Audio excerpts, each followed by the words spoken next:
Today is Monday, September 16th, 2020, and today I'm thinking about rest. And I've done a video before on one possible explanation for why it seems like everybody's running on empty these days. It seems like nobody is fully rested, fully running on, fully charged batteries. And I think part of the reason is time moving more quickly. We don't get as much rest for one night's sleep. And unless you were getting like 12 hours of sleep, uh, you're probably not going to feel fully rested. And in the spirit of being restful, today's video, I'm just going to take it easy and read these Bible verses. And I'll give this as an opportunity to, in the comments, put down something that you want to hear me talk about, or maybe which of these daily videos you're enjoying the most. And yeah, so here are the verses. This is one good thing about the internet.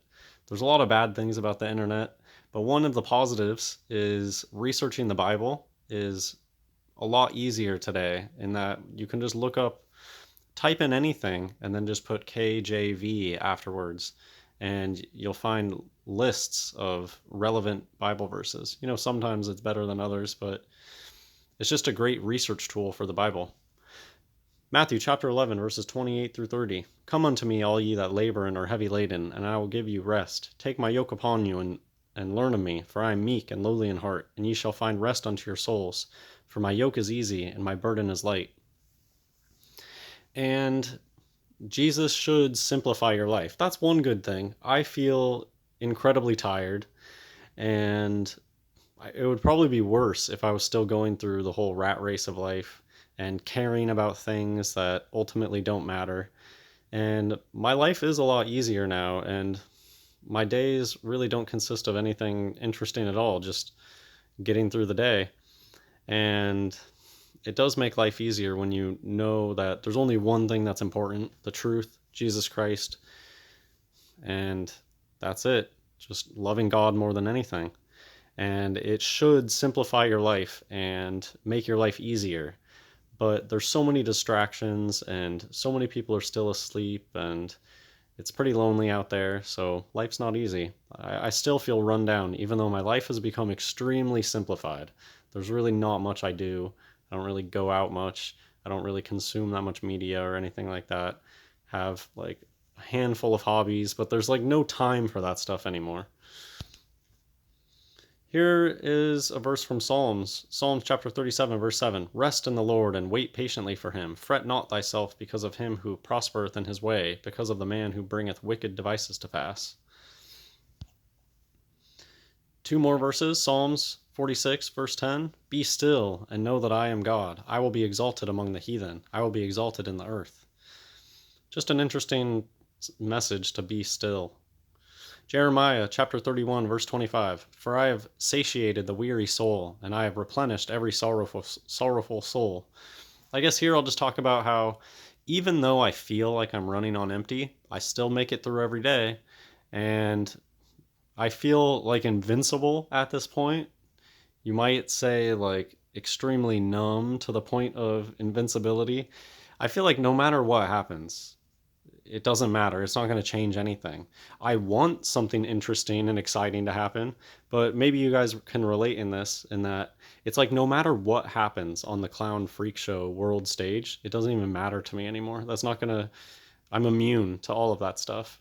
And, maybe that's God's protection, and just it's part of wisdom through fear of God, knowing that that's the only thing that matters. Nothing that the Boogeyman TV can tell you is gonna affect you in any way that is meaningful once you know the only thing that matters.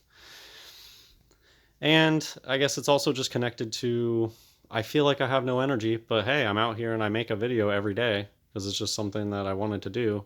And it's like God gives me just at least some sort of inspiration every day to talk about and keep going. And I feel like no matter how defeated I am, I'll still be able to do something every day. And it's just incredible, yeah, that I'm not laying in bed all day like a depressed wreck. Every day I get up and keep going on, and I thank God for that, because it feels like it's not coming from me at a certain point. Like, I don't want to get up every day and do stuff, but it just happens.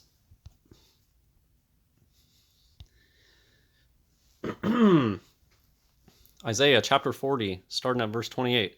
Hast thou not known, hast thou not heard, the everlasting God, the Lord, the creator of the ends of the earth, fainteth not, neither is weary? There is no searching of his understanding. He giveth power to the faint, and to them that have no might he increaseth strength. Even the youths shall faint and be weary, and the young man shall utterly fall. But they that wait upon the Lord shall renew their strength. They shall mount up with wings as eagles. They shall run and not be weary, and they shall walk and not faint. So you can tell I extra need rest today. Stumbling a little bit.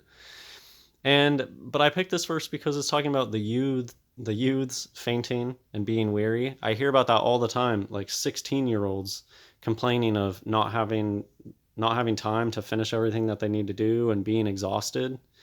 And I just got some comments from people remembering the old days where people will say, oh, I used to have 3 jobs and I'd still go out at night. And it's like nobody has the energy to do stuff like that anymore, not even young people. And here, I just think it's interesting that shall renew their strength. I compare this a lot of times to an endurance race where at the very end, people are literally like dying. They're beyond having no energy, but you have to keep going. And it feels like that's where we're at. And our strength is going to be renewed. Psalms chapter 4, verse 8. I will both lay me down in peace and sleep, for thou, Lord, only makest me dwell in safety. Genesis chapter 2, verse 3. And God blessed the 7th day and sanctified it, because that in it he had rested from all his work which God created and made. So the last day was the day of rest. We might get to rest after tribulation, after the last day. We might get to rest, which will be really nice. Sometimes I think about this idea, how, in the Bible it's talked about as a wedding. Well, after a wedding, you go on a honeymoon. And the thing about a honeymoon, you're just supposed to be relaxing and just enjoying beauty and really taking your time to just relax and start your new life. So it's just something that I think about because, of course, in the Bible, they talk about the wedding in the last day. And I think now we're in the veil being lifted. And so I just look forward to the honeymoon, where we get to rest. And I don't know what it's going to be like. It's going to be amazing. It's going to make everything here not matter, and we're not even going to care soon about any of this stuff. Hope you enjoyed the video. And again, leave me a comment of anything that you want to hear me talk about, or which one of my videos you liked the most, and maybe I'll try to do more like that. God bless everyone.